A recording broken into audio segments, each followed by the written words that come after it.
Hello and welcome.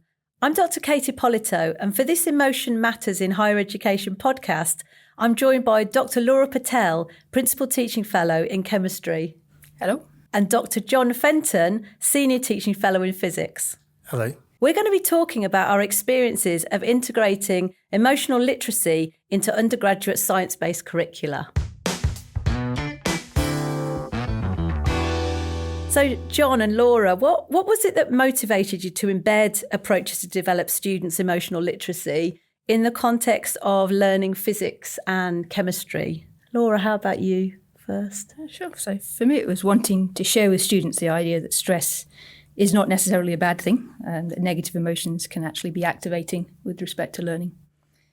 So I'd learned about this from Kate and her research, that there is actually a kind of academic framework for these ideas. And I thought that to share that with students, they might have a more nuanced understanding of stress and other uncomfortable emotions and how that relates to learning chemistry, and that could be useful to them. Yeah, we'll come back to those academic frameworks later. How about you, John? Why did you want to do this? I think a couple of things. So one thing, there's definitely been a strand of, I'd say, unhelpful competitiveness in our student culture in our department for some time. And that's something that Amy Smith also saw in her PhD when she was investigating social norms of being a physics student. So I wanted to do something to help boost collaboration and also to try to give students tools in emotional literacy to help them managing some of the difficult emotions which underlie that competitiveness. Yeah. And a second motivation came from my master's research a few years ago now. I set out there to look at problem solving in our first year students, but end up finding that emotion and social factors were really playing a key role in students' learning and their experience of their studies. So I wanted to help students to develop in those areas. So we wanted to really give students tools to process emotion and work collaboratively and to navigate group dynamics, so they understand that success in the degree isn't just about learning physics. So there's really not that much in our course on that at the moment. Yeah, so really clear rationale for embedding this kind of learning that I think others will recognise a need for as well. And as usual in education, the context is key, isn't it? So it would be great if you could both tell us a bit about the educational context in which this happened. So Laura, can you tell us a bit about the cohort and the context in this degree? Yeah, sure. So in chemistry, this is part of a module called iEngage, which is runs throughout year one. In fact, we have a year two version as well. And it's designed specifically to support the transition to university study. So it includes things like teamwork training on academic integrity or plagiarism avoidance, is a formal part of the curriculum. So it's compulsory for all of our first years, all 240 of them. But it's a zero ECTS module. So it needs to be light touch, and generally students just need to attend. Yeah. There was already a session on how learning happens, and the idea of that was to explain a bit constructivism to students and hopefully convince them to be active in their learning and how that works. That seemed to link well to this idea of emotions for learning. So we were able to extend that into two sessions and incorporate sections on using emotion to learn effectively in chemistry. Yeah, so we connected their learning of how the process of learning happens, which I think perhaps we assume students have, or you didn't assume that students understood that, and we linked that with the emotion that's involved in learning. Mm-hmm. Thank you. And John, how was your context different, and what were the similarities, if any? We have a week ahead, we call it Week Ahead series in term one for our first years. It's basically an extended induction, which all our 260 students we tell them it's something they should attend. It's not formally part of the curriculum. And there are other sessions in that series, for example, things touching on metacognition, mindset, some one-off sessions on study skills through the first term. This session that we planned was a 2-hour session it's happening in our large lecture theatre. Yeah, okay, thanks. That's really useful insight. And I suppose as teachers, we often kind of try to anticipate what might happen in these sessions, how it might land with students. So what considerations did you have when first planning the sessions? And was there anything that you were trying to avoid? Yeah, we definitely wanted to run a session that would be something that's not just something abstract and theoretical or just nice to know information, which is somehow at arm's length, but something students could use, something interactive, they could think about together collaboratively. So we wanted something that they see evidence, is underpinned by evidence, but that's not so much that it's off-putting for them. Laura, how about you? Yeah, I agree very much with all of that. We wanted to include enough material on emotions to make the point to students that these are useful things to know with respect to studying chemistry and studying chemistry here at Imperial, but not to overload them with material, particularly for students who may not have an intrinsic interest, students that are quite chemistry focused. Yeah. But we made sure to include links so that those who found something particularly interesting could go away and look it up and follow up those links. Yeah. So I team taught these sessions with John and Laura, and just to kind of add in what my things that I wanted to avoid were, my aim is to help students to identify the range of emotions that they experience through learning, including the uncomfortable emotions, and for them to realise by reflecting themselves and talking to each other that this range is normal. But I don't want to leave them with the impression that it's normal to feel ongoing anxiety, because it's not. And we always signpost support available for talking more about extreme difficult emotion. And the other thing I mentioned to students in the session is that they don't need to overshare. They don't have to talk about emotion that they don't want to. And I think that's quite important. So once you both decided that you wanted to integrate a session like this, it would be great to know how you approached it. So can you both tell us a little bit about the session design and your rationale for that? Laura? As Kate said, we co-teach these sessions. I do a bit and she does a bit. Kate is the expert on the emotions in learning, so she does that bit. She's certainly more expert than me. All things are relative. Exactly. So we have two sessions, as I said. The first one is maybe a bit more focused on concepts. So Kate talks about a range of things: control value theory, achievement and epistemic emotions, and these plots of activation potential versus emotional valence, and where different emotions sit on those field. That I think is really, really useful to the students to see. And a relatively new introduction, the zone of optimal confusion. Yeah, we've added that. And I think rebranding confusion as important in learning and as an indicator of deeper learning as you grapple with complicated concepts and problems, rather than confusion being a sign that you're out of your depth, which I think is sometimes how students interpret it. And I think this is particularly important with undergraduate STEM students. Would you say, Laura? Yeah, absolutely. And perhaps particularly with very able students, like we have here at Imperial, who may have not much previous experience of actually struggling to learn anything or have learned easily previously. Exactly. So then we have the second session, and that's maybe a bit more focused on tools for helping students with emotion regulation.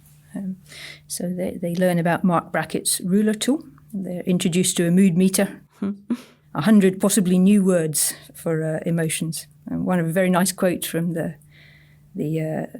quiz they do afterwards is, "It's nice to have so many words available to talk about emotions." Then they get a little bit on the Yerkes-Dodson law, and kind of more generally unpacking this term stress and taking a more nuanced look at that. And finally, a little touch on different cultural backgrounds and how that can influence how some of these things play out. And just to keep us a little bit grounded, there is a little bit of neurochemistry in there for the purists. It's not just talking. We set them at several points, some discussion tasks that they talk with the students sitting near them. And that's to encourage them to engage actively with the material, not just sit and listen. I guess the capstone discussion of the whole two sessions is we give them a scenario of group working, which is based basically on a scenario from our course, And we ask them to analyse that using some of the tools that they've been given. Yeah, that's right. And just to add a bit of detail on the elements that I contribute. So the pressure performance curve, based on Yurt Dodson's law, is to help students visualise how a certain amount of pressure that they might think of as stress can actually be motivating for learning, but that too much is unhelpful. And a takeaway that I'm aiming for there is that based on this awareness, they can reduce pressure or stress by managing their time and prioritising tasks differently, and maybe leaving things that are easier to the last minute and giving themselves more time for things that are more difficult, but knowing also when enough's enough and when they have to move on. I think the definition of stress, so stress occurring when we perceive that we lack the necessary resources to cope with a situation, is something that they find useful. I think if you can define something, you can kind of control it a bit. And we think more broadly about what resources they could use to cope. So I get them to kind of list those and perhaps broaden their perspective there. And maybe in the session, we even reframe some of the more challenging pressures as aspects of learning as enjoyable. They get really stuck into the grid activity, where they're in small groups. They identify emotions that might feel unpleasant, but are actually important for activating learning, such as frustration and confusion. And I deliberately choose graph-based and diagrammatic tools to appeal to STEM students, and that does seem to be working. It also feels really relevant to point them to a neurochemical explanation for why they feel the way they do. John, how about your session design? Yeah, so we trail the session somewhat enigmatically as one to build your collective intelligence. And that's a title it's intended to appeal to students who might not have been drawn in by a straight emotional literacy badge, and also to point to its relevance to succeeding. And the title's coming from a Google study where they looked at what made a successful team, and they found that the common thread there in the best performing groups is actually group members who are looking out for their team members' emotions, and where they're proactively allowing space for all members to contribute. So in the session, Kate and I introduce different kinds of effects emotions can have in the learning process, and give students space to think about that.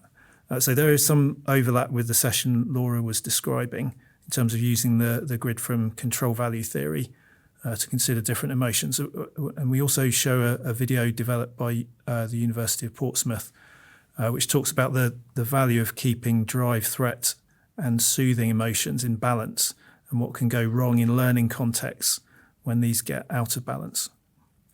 In the second part of the session, we look at some micro skills for working with others in groups, in particular noticing others. So ways of inviting others to join in gently, and also talking about the negative behaviours, monopoliser or alpha pair, and how to disrupt those. And that's in that we make use of work by Theo Gilbert. And we also introduce the idea of compassion as noticing and taking action to reduce discomfort of others in a group context.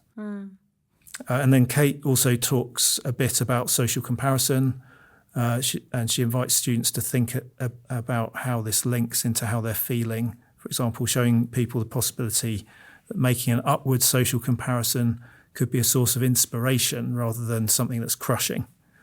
And she talks also about the gross model of emotion regulation, which includes applying that to reframing emotions that we might first think of as negative.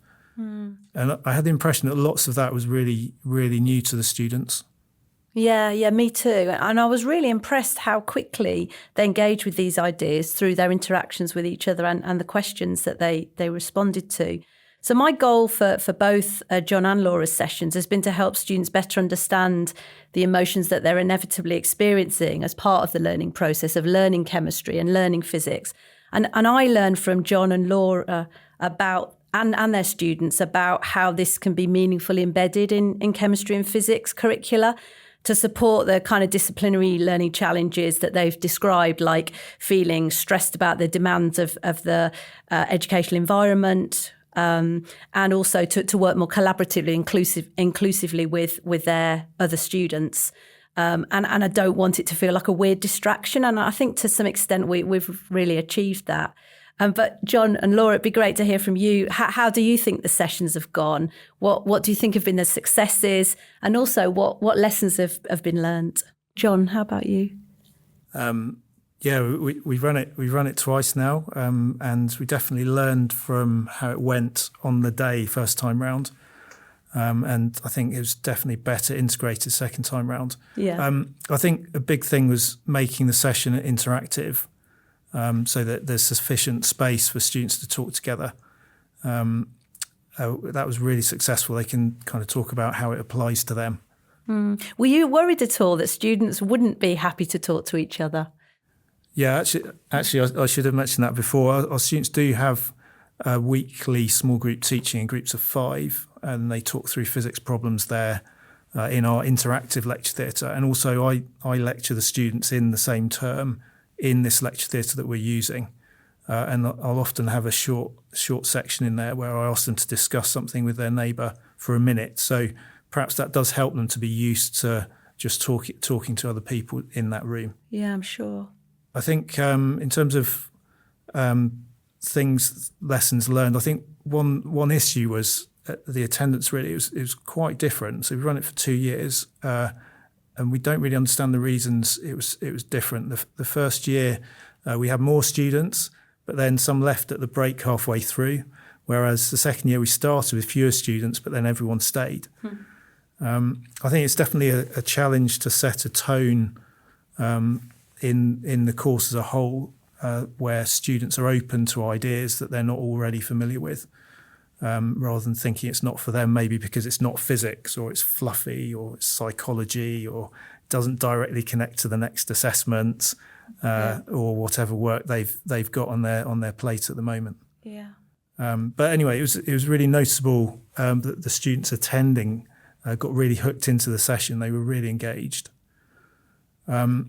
Another thing I was really struck by, students really seemed to appreciate the opportunity to talk, like in a context with a lot of the rest of the cohort there, about how they were feeling, and it seemed like this was a real novelty, and they they hadn't felt they'd had permission to talk about these things in those groups before.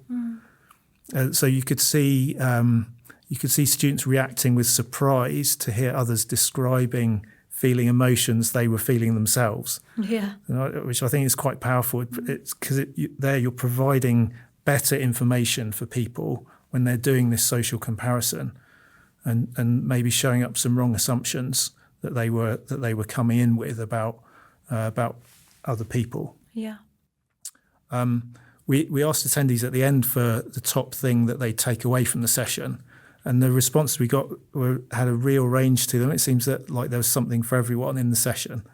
One idea that several students told us they took away was the idea that the social norms in the group are not fixed, but set by the group members.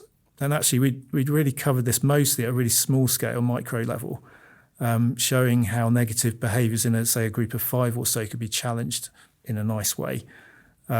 And students are actually just seeing from that this generalised to how larger social groups operate. And they're telling us that this made them feel empowered, which is that's a great outcome. Yeah, really great outcome. Laura, how about your experiences? A lot of similarities, really. Yeah. So we've run these sessions for 3 years now, and consistently there's been a really pleasing level of engagement of the students during the sessions. Whenever we ask them to talk to each other, they do, and they're clearly talking on task and getting something from those. Yeah. So there's 2 sessions, and attendance at the second has been generally quite low, but those who do attend are very engaged, and they clearly get something from it. So concerns that I might have heard early on that students would just not be interested in this have not really been realised at all.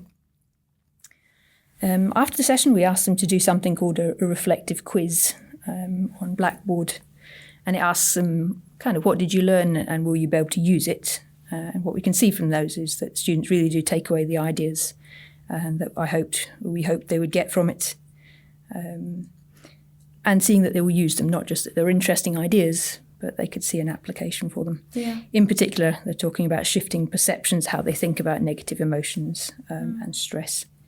One thing we've changed over time is just to make the session longer. We felt that the interactive activities were really useful, but they were a bit rushed. And so we managed to make it longer, just to give the students more time on those things. Yeah, I think based on what we observe and the student feedback as well, different ideas and tools for understanding and working with emotion in learning seem to resonate with different people, and students are taking different things away from the session, as you say, to apply further. And I agree that the real value lies in talking with other students as they complete activities. And it's another way for them to connect socially with the rest of their cohort and start to make those connections with each other. I think this session serves to reassure students to think that it's okay to feel uncomfortable, which was one of your initial kind of rationale, wasn't it? And to critically reflect on how they're evaluating their progress and how to do this in more helpful ways. So, John, you mentioned social comparison, but one of the quotes from Laura's students made me think the same. So they said something like, "It reassures me that it's okay to be stressed sometimes.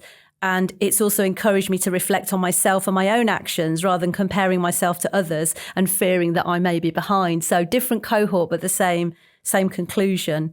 And I think other students thought that perhaps they'd recognised there was emotion around the outcome of learning, so the experience of getting an exam result, but perhaps not that there was emotion linked to the process of learning. So another student had said it was nice to explore, and they felt grateful to explore different emotions connected to learning that weren't simply to do with the academic consequences of my work, but that are more to do with productivity and feeling on top of things.